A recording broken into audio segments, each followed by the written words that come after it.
Let me ask you first, in your opinion, will the ceasefire negotiations lead to a major breakthrough in the conflict anytime soon? How optimistic are you? Thank you for having me. I'm not very much optimistic about the ceasefire talks. I see that Netanyahu is playing a time game, trying to wait and prolong this war until the inauguration of Trump. Probably he has some plans that Trump, his friend, is going to bring him more victors of the war, or enforce some other terms. On the other side, the Gaza Strip is decimated. The healthcare system is decimated, with more than 1,000 medical staff killed and more than 300 arrested. The hospitals, as you have just reported, completely destroyed. Most of them are out of work. Also, we have about around 350,000 cases of chronic patients who are in urgent need for medical equipment and medicines, and they are in a very urgent situation. This genocide that's taking place right now, if that is not enough to put enough pressure for the international community to tell Israel to stop, I don't know what is. It's a catastrophe that is ongoing, and it must stop as soon as possible. Well, sir, do you think that internal pressures in Israel could accelerate reaching a ceasefire agreement in Gaza? I mean, if you're saying that maybe Prime Minister Netanyahu is aiming to prolong his stay in power, wouldn't the internal situation and the public opinion in Israel apply more pressure to reach a ceasefire? The public opinion of Israel is not that strong enough to put that pressure.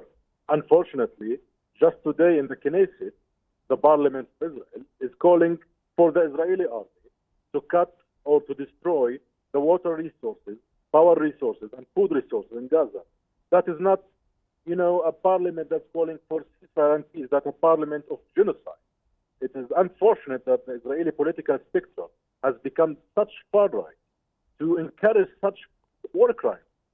The only pressure that Netanyahu is getting is from the prisoners' families, and they are not forming or posing enough pressure, because it's unfortunate that the street is mostly far right, and probably those who are on the left spectrum or who are in support of peace and peaceful resolution are afraid to speak. Mr. Fatouh, can you shed more light on the civilians in Gaza? How has the continuous violence impacted them, particularly in northern and the southern regions? Right now, Israel has occupied more than 30% of Gaza, and the rest is living under complete destruction, complete war. The north is whipped out. This is an ethnic cleansing campaign. Jabalia refugee camp is, completely turned into rubble. So this is an evident proof that this is an ethnic cleansing campaign. Rafah, the south of Rafah, as well, whipped out from the map. Most of Gaza is unlivable. More than 70% of Gaza destroyed or partially destroyed. This is not a war against Hamas. There's no war in history that took more than 1.5 years, and the Israeli army is still saying that he's unable to find a group of fighters. This is beyond words. This is an obvious plan of ethnic cleansing, and what Israel is doing is trying to push the plan of the far-right Israeli Zionists who want to push the Palestinians to the Sinai Desert. I'm afraid that this plan is still on the table, not removed from the table of the Israeli far-right government. That's why the position of the Palestinian unity, the Palestinian factions and the Arab countries, especially Egypt, is vital to stand against vicious plan of exterminating the Palestinian people in Gaza. And it must stop immediately with all our power politically and with our relations, international relations, and the Security Council has to take its responsibility to stop Israel from being above the law. We are all under the international law. Let the international law take its place so the peace can take place. Sir, now, what can you tell us about the specific challenges health authorities are facing in Gaza, given the ongoing Israeli airstrikes and artillery attacks, given the dire humanitarian conditions, given the harsh, cold winter that the civilians in Gaza are suffering from? How can they overcome these challenges, especially in northern Gaza?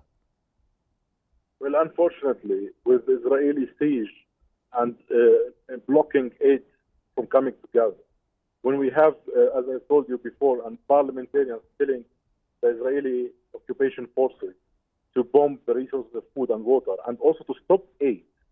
So this is, a starvation campaign. The people in Gaza are suffering heavily in all aspects. They don't have medicine, they don't have food, they don't have clean water, they don't have houses.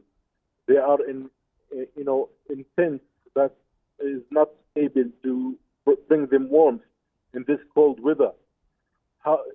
More than 6 babies died from cold, from hypothermia. This is a catastrophe for mankind. We are witnessing a crime, the crime of the century, of the 21st century, that children, women, elders are dying before our eyes, and we are unable to stop this crime. So no words can describe the amount of pain and agony that is spreading all over Gaza. And how we could stop that is to open the borders, let the aid trucks come in. Israel must stop its bombing campaign. More than 220 persons killed in 3 days. This is, a huge amount of death between civilians. Disproportionate bombing. They are killing civilians in hundreds, and the media and the Israeli investigations have exposed Israeli soldiers who have been killing Palestinian civilians as a plan of extermination. So we have all the evidence we need before our eyes that this is an extermination campaign. What is stopping the Security Council? What's stopping the United States? What's stopping the EU from stopping this war? It is a catastrophe that the Biden administration issue a sale of 8 billion arms, shells, artillery shells, bombs, missiles, to kill more children, more innocent people. This is insane. The Biden administration has failed humanity in every essence of the war from the beginning of his administration till now. He did not fulfill anything for the Palestinians. So he's prolonging this genocide even in his last days as a president.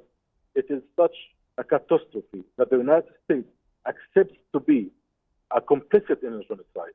And we need an accountability, and the International Court of Justice and the International Criminal Court must proceed in issuing its arrest warrant for the war criminals, Netanyahu, Gallant, and all who is involved in this genocide. Well, speaking about the Biden administration now, they have approved an $8 billion arms deal to Israel. How do you read this significant decision right now? And it's right before the president-elect Donald Trump actually takes office. So is this some sort of a last move that is being done by the Biden administration? Or do you also see that they might want to reach a ceasefire before Trump? Biden administration with this move is insisting in supporting genocide, unfortunately, for more than 14 months now. They did not make any step forward in enforcing peace within this war. They did not try to stop the genocide. They did not hold Israel accountable for anything. We all have seen how Netanyahu, the war criminal, is hailed and given 50 stand ovations in the Congress, supposedly the parliament of the most democratic country of the world, are hailing and, cheering for a war criminal. This was a catastrophe, and I am not very hopeful from the new administration. But I hope that Trump at least be wise enough to stop this genocide, because this is not going to lead us to anywhere fruitful for anyone.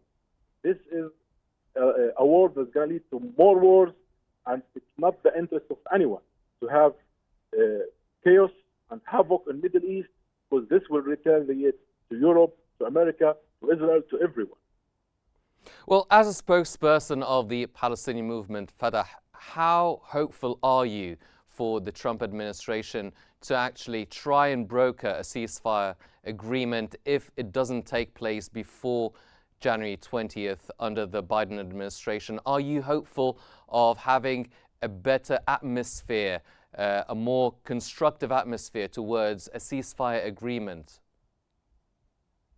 Well, we are not much hopeful or not hopeful. We are just, waiting to see. Trump maybe is more close to Netanyahu, but he also have said and declared many times that he's not a man of war. We hope that he is going to stop this war. Now, of course, he has been, supporting Israel for a long time, especially in this first period when he moved the embassy to East Jerusalem, and when he have offered the deal of the century, which was eventually, an apartheid deal, a country of Bantustan, that's a racial segregation regime. So I hope he has now grown more wisdom about the Palestinian issue and could justify and bring justice to the Palestinian people, because this is bringing havoc for everyone. Mm-hmm. The Palestinian cause is a just cause, it's a liberation struggle. All what we're asking for is to apply the international law, to apply the two-state solution that United States of America, says they stand behind. So everyone in the world is standing behind the two-state solution. Why it's still not applied? We are asking for simply applying the international law, the two-state solution, and ask to stop this war immediately. And let's go to the peace process. Let's go to the conference, international conference for peace, to apply the international law, to apply the UN resolution. More than 700 UN resolutions issued related to the Palestinian cause. None of them has been applied. None of them. I don't see the same treatment to any other country. But this needs to stop. The United States of America needs to think wisely. This is not, a war, non-endless war. It needs to stop, and the people of Palestine need to get their freedom sooner or later. Mm-hmm.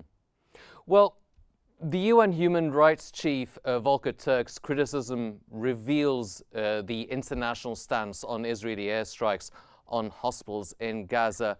How influential would his remarks be on the situation in Gaza, and would it pressure any international parties involved to intervene within the conflict?